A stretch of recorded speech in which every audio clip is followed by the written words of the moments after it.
Okay, fellas, this is a question for you. Just close your eyes, relax, and try to think of what your version of an attractive woman would be. What traits would she have? How would she look? Yeah, really think about it. Daddy, I think about how much I want you to Stop! What the fuck? You're gonna get our channel demonetized. Get your mind out of the gutter. I was thinking something like smart, funny, big eyes. You know, something we can all agree on. We'll ask those same questions to a modern AAA game developer, and they'll come up with something like the new Fable protagonist that barely looks like a woman. Or the Forspoken protagonist that has dialogue so cringy it's hard to believe that it was written by a living, breathing, thinking person. Did I just do that? Well, definitely with my assistance. I did not just do that. We did. I just moved shit with my mind. Perhaps our connection has somehow awoken some abilities. I just moved shit with my mind. I just keep hearing I. I just moved shit with my freaking mind! Now, before you start calling me a misogynist pig in the comments, You say you're straight, but then you also have acknowledged that you'll suck her dick. Absolutely. How do you square that in your mind? Man, this is a good one. I'm not against female leads in anything, but I am against stupid agendas being pushed into my video games. Oh my fucking god, man. Like what type of whack ass shit? Look at this whack ass shit. And women only being shoehorned into a story to check off boxes on a form, instead of actually taking time to give them character development and decent personalities. There are still some developers that do female leads right. Sucker Punch with Ghost of Tsushima, for example. Just look at how you're introduced to Yuna, one of the main characters.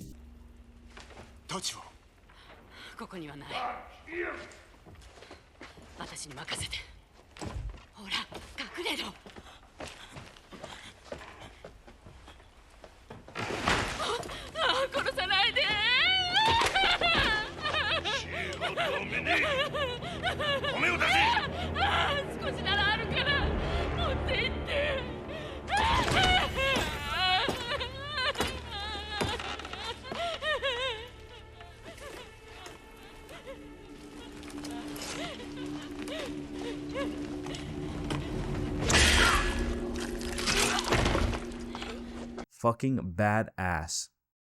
But even with the few good developers out there, decent female leads are hard to come by nowadays that don't have a message or agenda attached behind them.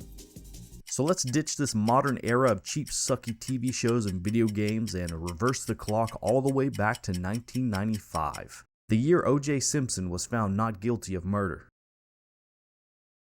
Oh, is that not what we're talking about today? The year one of the best heroine TV shows to ever grace our TV screens was released. And I ain't talking about Catwoman. Gotta go. Girl talk. I'm talking about Xena, Warrior Princess. The name explains it all. She can be sweet and kind like a princess, but she can also snatch an arrow out of the fucking air and proceed to stab you with it. Man, I loved this show when I was a kid. Which was kind of strange because I mainly watched cartoons around that age. But something about Xena kept my attention. It was just jam-packed with action. The places they travel always looked like some ancient faraway land. Her deadly frisbee she would sling around while making her trademark battle cry. Oh yeah, I couldn't get enough. It stimulated something in my kid brain where I couldn't stop watching. I have no clue what that could have been. As much as I could make a 30-minute video gushing about the TV show, we ain't here for that, bastards. We're here to play the video game that released in 1999, developed by Universal Studios Digital Arts. So, let's see, is the game as good as the TV show? Or are we gonna get another poorly done video game adaptation of a show or movie?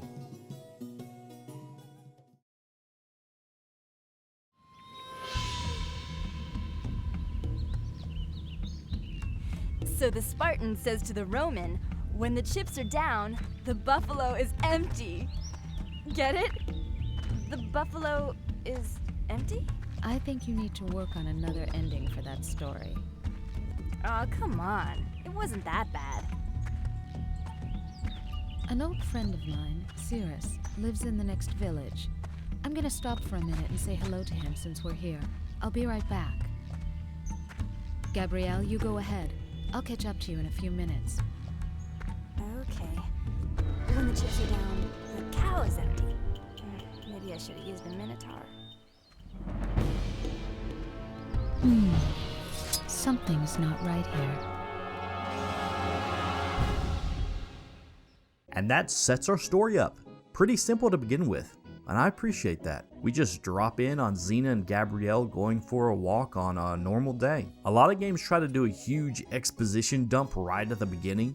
I much rather start off doing some small menial task like picking cabbages or something, and then something happens that leads to something else happening, and then you find out it's connected to this bigger plot. It feels more organic that way, and it doesn't overwhelm the player with a bunch of nonsense right off the start. And that's exactly what this game does. It just starts us off investigating some smoke at a local village. Okay, here we are in the game, and I immediately noticed how vibrant the colors are. I hope this continues throughout the rest of the game. I love my deep saturated colors, baby. We fight our first enemies and everything feels good so far. This section acts like a tutorial, and it has these scrolls scattered around you can pick up to teach you the controls. This is a great way to show the player how to play the game without it being annoying. We've all played those games where the tutorials pop up on your screen every 5 seconds. Press up to move forward. Press X to jump. And you have to go through a barrage of pop-ups before you can play the damn game. It makes it annoying, especially if you want to replay it. This game just has the scrolls lying on the ground, so you can choose to completely avoid them and walk right past if you want. Oh, and it turns out the village was ransacked by pirates. That's why it was smoking.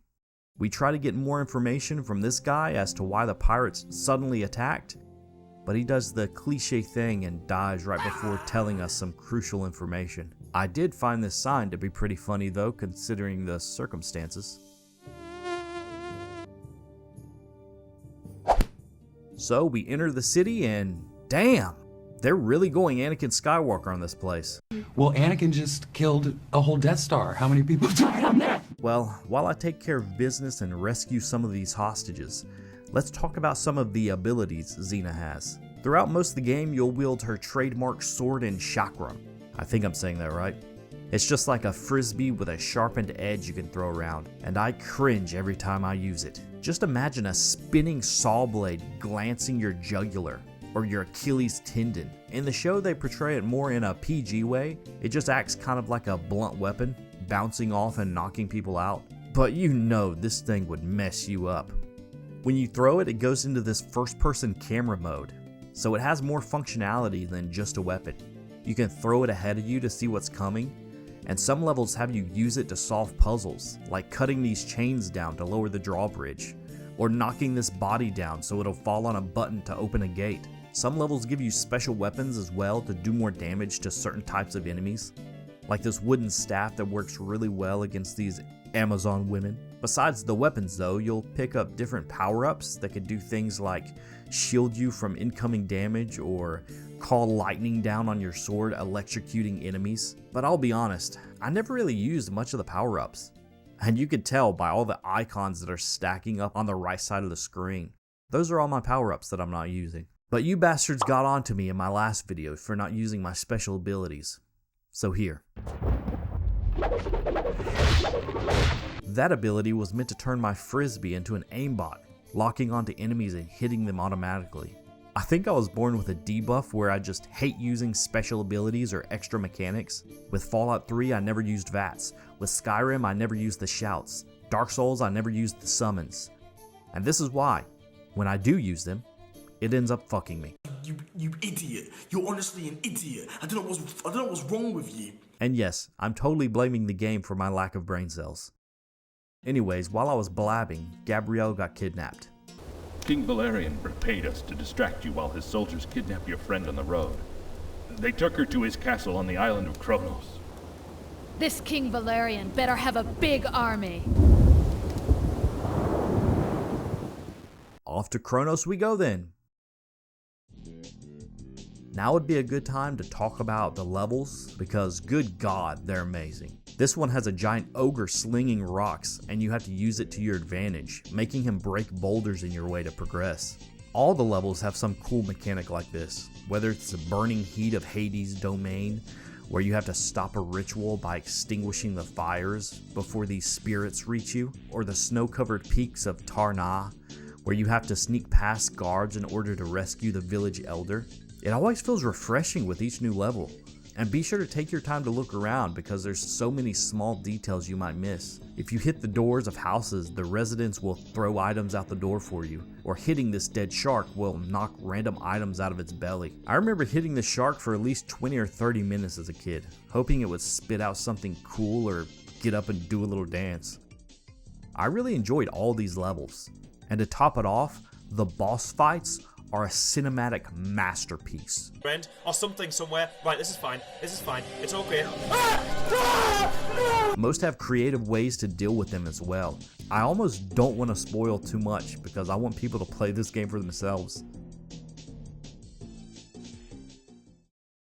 There were only a couple annoying segments, like in Hades' domain where the enemies are undead, meaning they can't die. So you'll clear an area of enemies, only to turn around and they'll be respawned again. Or the escort mission with the village elder I mentioned. You have to protect him, which is fine, but he's a little senile and wanders off, making it hard to keep up with him while I'm fighting 3 or 4 guys at once. But don't worry, if you're on a level that you don't like, they only last for like 10 minutes max. This game feels more like a beat 'em up with how it's structured. Defeat all the enemies on the screen and then move on to the next screen. The levels go by so quick. Here, I'll give you an idea of how short it is. It only took me about 2 hours to beat the game, but the game has 21 levels. 21! In the end, I think the shorter levels worked in its favor though, because every time you die, you have to start from the very beginning. So with the shorter levels, it's not really that big of a deal. Alright, let's catch up on the story now. So last we left off, Gabrielle was kidnapped.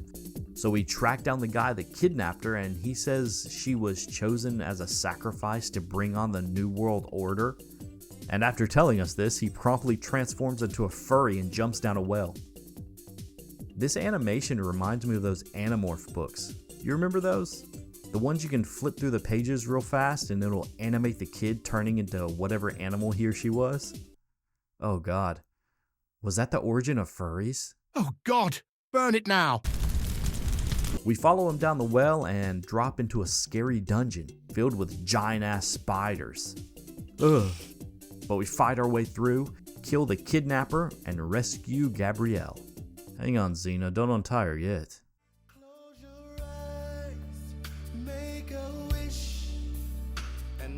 We find an exit out of the dungeon and into a forest, which we have to escort Gabrielle through. You can imagine how this went, especially with her less than satisfactory AI. And what do you know, she ends up getting kidnapped anyways, by this bitch. Who are you? I am 𝗪𝗪𝗪𝗪, Supreme Master of Black Sorcery, and soon to be leader of the New World Order, which will replace the gods. Okay. You think you are powerful because you've broken some of my allies. But they were weak, and I don't need them now that I've got your friend Gabrielle. Her sacrifice on my altar will allow me to become more powerful than Zeus himself. Over my dead body. So be it.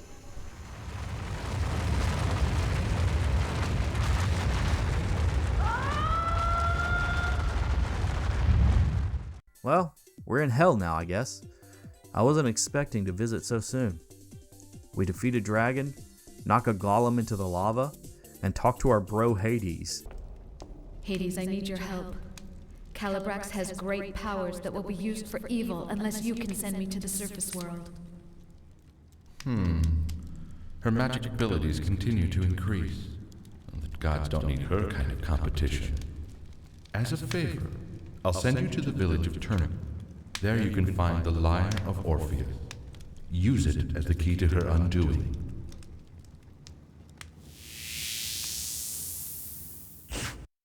Out of the fire and into the ice. On our way to get the Lyre of Orpheus, this creep jumps out and says,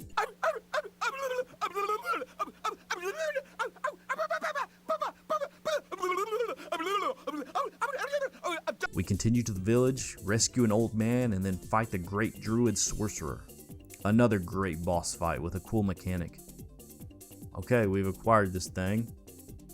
Time to climb the stairs of Olympus, push some trolls off a cliff, push ourselves off a cliff, and face the final boss, 𝗥𝗘𝗧𝗥𝗢. Jesus, you guys really had to sacrifice her in a giant coliseum way up in the sky, huh?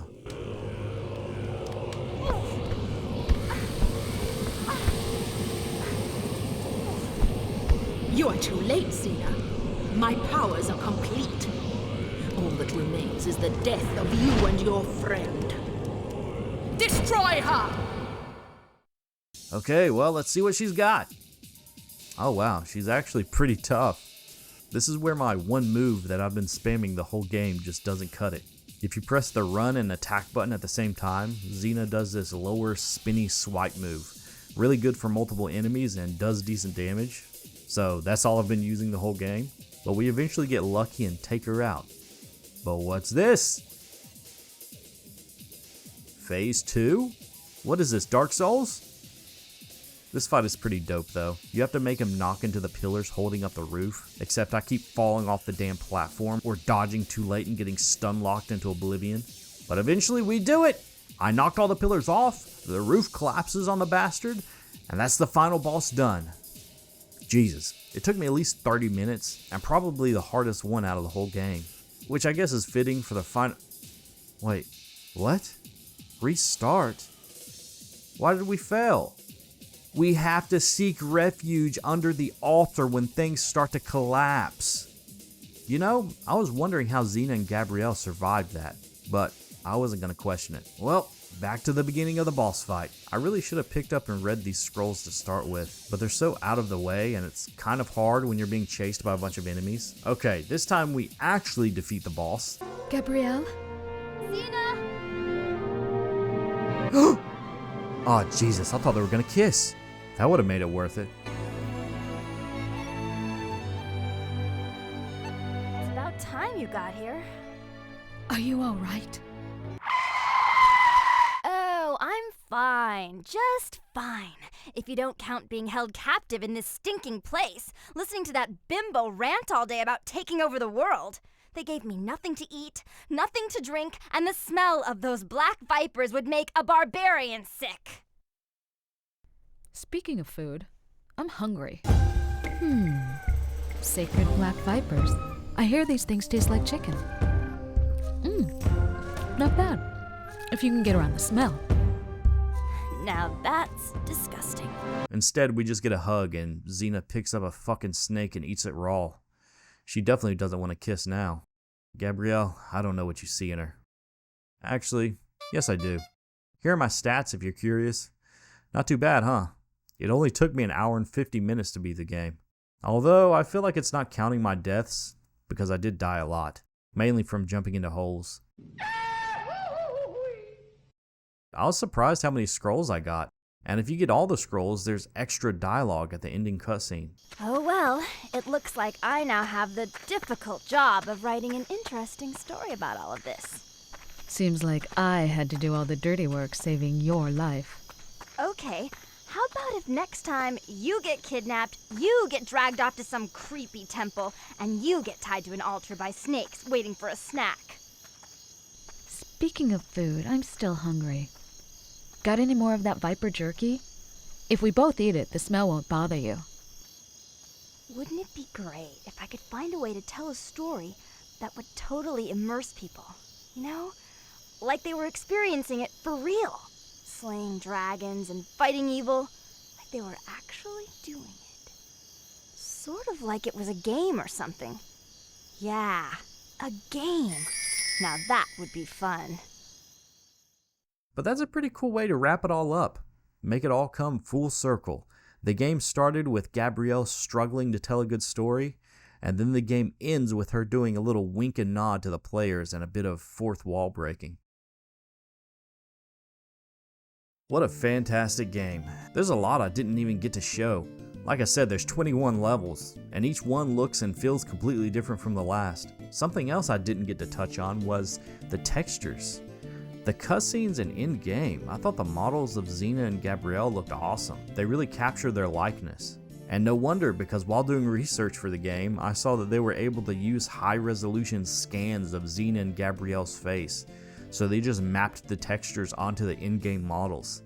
It really did the trick, even though the face animations were a little weird at times. The story was neither here or there. It was pretty cliche about a new world order and human sacrifices, but it was still fun. And it was a completely original story made for the game. You can tell they put a lot of effort into making it feel like you're actually playing an episode from the TV show. Man, this is how you make a female-led video game. Fun gameplay, interesting levels, cool mechanics. It keeps you hooked, just like the TV show.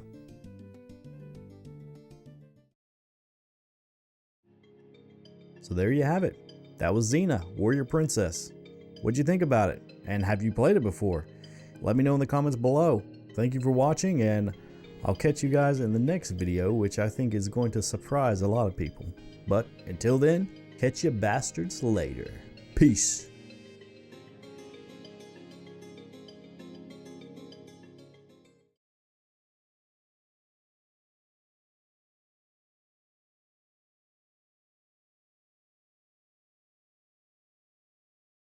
Welcome to the MVB section of the video. This is an unscripted exclusive club where I reward viewers who watch until the very end with a little secret or Easter egg. Don't tell the others, but you guys are definitely my favorite. So MVBs, let's see what I've got for you today. So there's actually a little Easter egg on the spider level, which I didn't find, so shout out to Majestic Flex for finding this. I basically speed ran the spider dungeon level because, well, you know, giant ass spiders, who wouldn't? Yeah, there's an invisible wall right here you could just roll through. And it's got these little posters from the TV show, and has whoever Rick is, Rick's name is on the wall, as well as this huge ass bug list, an old computer. This is supposed to be like a little developer room with a computer and stuff where they were working on the game. It's just pretty cool. It's pretty cool. I don't know what these big boxes, these big crates are supposed to be. Maybe they're just soda or pizza boxes, or maybe it's just supposed to be like copies of the game that they're supposed to be shipping out. I always think that, like, I don't know how true this is, but usually games with cool little Easter eggs like this are usually good games, just because it shows you that they had enough time after they finished to get the game to add these little secrets in there. Like, they weren't crunched for time, or they weren't like in a big rush. I don't know how true that is, but that's what I think anyways. And that concludes this MVB section of the video. I hope you bastards enjoyed. Yeah, I'll catch you guys on the next one. Bye.